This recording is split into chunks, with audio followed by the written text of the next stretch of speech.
See, we have clarified that many times. There is a up ramp and the down ramp. Up ramp was constructed totally with the port funds for cargo movement. But in spite of that, when the issue was discussed, we allowed public transport on that. We have only put the gates as part of the ISPS security kind of a requirement.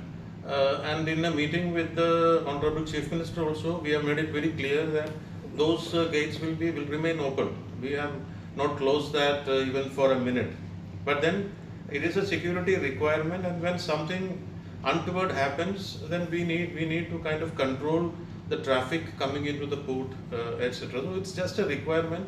We need not look at it in a very egoistical way. It is only a kind of a security requirement, and these gates are on the port land, and it is controlling the movement into the port connectivity road.